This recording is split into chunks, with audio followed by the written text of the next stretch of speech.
আপনাদের যদি মন চায় আপনারা এখানে এসে থাকতে পারবেন।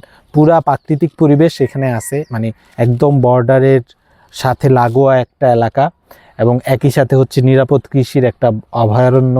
নিরাপদ কৃষি এখানে করতেছেন ওনারা এবং এইটারই এই সমন্বিত খামারেই আবার মুরগি পাওয়া যাইতেছে। আপনি যদি এখান থেকে মুরগি খাইতে চান সেটাও খাইতে পারবেন, হাঁস যদি নিতে চান, এবং নিরাপদ খাবার খাইতেছে এবং মাছও আছে মনে হয়, সামনে হয়তো মাছও ওদের বাড়বে।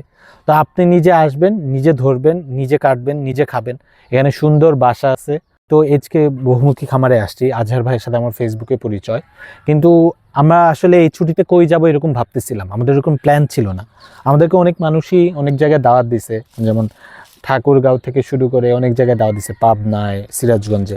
তো আমরা ভাবতেছিলাম কই যাব একটু নিজেদের মতো থাকবো না। আমার বউর এরকম চাইতেছিল যে সে আসবে, সে রান্না বান্না করবে, আমরা একসাথে খাবো, এরকম একটা ব্যবস্থাপনা থাকে। তো এই বহুমুখী খামারে আসছি। এইখানে আসার পর আমার মনে হয়েছে যে এইখানে পুরা ব্যবস্থাটা আছে। এখানে হাঁস আছে, মুরগি আছে, গরু আছে, আশপাশে হয়তো ছাগল টাগল পাওয়া যাবে, ভেড়া পাওয়া যাবে। আপনাদের যদি মন চায় আপনারা এখানে এসে থাকতে পারবেন।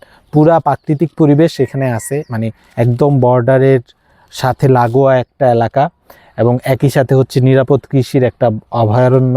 নিরাপদ কৃষি এখানে করতেছেন ওনারা এবং এইটারই এই সমন্বিত খামারেই আবার মুরগি পাওয়া যাইতেছে। আপনি যদি এখান থেকে মুরগি খাইতে চান সেটাও খাইতে পারবেন, হাঁস যদি নিতে চান, এবং নিরাপদ খাবার খাইতেছে এবং মাছও আছে মনে হয়, সামনে হয়তো মাছও ওদের বাড়বে। তো আপনি নিজে আসবেন, নিজে ধরবেন, নিজে কাটবেন, নিজে খাবেন। এখানে সুন্দর বাসা আছে এবং কিচেন আছে। আপনি যদি নিজের মতো থাকতে চান 5 দিন 1 সপ্তাহ, যে আপনি রিল্যাক্স করবেন, একটা গ্রামের জীবন কাটাবেন। এখন অনেক মানুষের আছে যাদের হচ্ছে গ্রামের বাড়ি নাই। এইচকে জৈব সার করেন ব্যবহার, সাশ্রয় হবে 30 থেকে 50% রাসায়নিক সার। সুস্থ থাকবে জমি ও পরিবার। কিন্তু এই সমন্বিত খামারে আইসে আপনি পুরা গ্রামের ফিল পাবেন। শীতকালে আসলে একটু বেশি শীত, গরমকালেও হয়তো একটু গরম আছে, কিন্তু এটার ভিতর দিয়ে আপনার গ্রামের জীবনটা আপনি খুব আরাম করে এই খামারে যাপন করতে পারবেন। শিক্ষানবিশ হিসাবে এই জায়গাটা দারুণ, কারণ হচ্ছে এখানে অনেকগুলা প্রজেক্ট আছে। অনেকগুলো প্রজেক্ট এই অর্থে যে আলাদা আলাদা জায়গায় আলাদা আলাদা জিনিসের চাষ করা হইতেছে। তো এখানে যদি কেউ আসে সেক্ষেত্রে ওরা হচ্ছে এটা দেখতে পারবে যে এত কিছু এখানে হচ্ছে, নানান ধরনের কাজ হচ্ছে।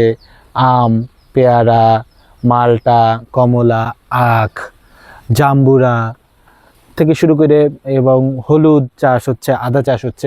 তো এরকম একটা বড় খামার এগুলা বাংলাদেশে ন্যাচারালি করতেছে, এটা খুবই মনে হয় অদ্ভুত। আমি জানি না বাংলাদেশে কয়েকজন মানুষ একটু বড় জায়গা নিয়ে নিরাপদ কৃষির চেষ্টা করতেছে।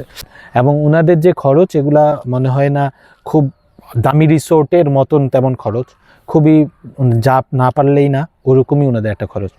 তো একটু দূরে হয়ে যায় হয়তো ঢাকা থেকে বা ঢাকার পার্শ্ববর্তী এলাকা থেকে, কিন্তু আপনারা যদি কেউ চান যে একটা গ্রামীণ জীবন কাটাবেন, নিরাপদ খাবারের ভিতরে থাকবেন এবং নিজেও পারলে সবজিটা তুলে নিজে রান্না করে খাবেন, তাই সেটার জন্য খুবই ভালো একটা জায়গায় এইচকে বহুমুখী খাবার, আপনারা আসতে পারেন।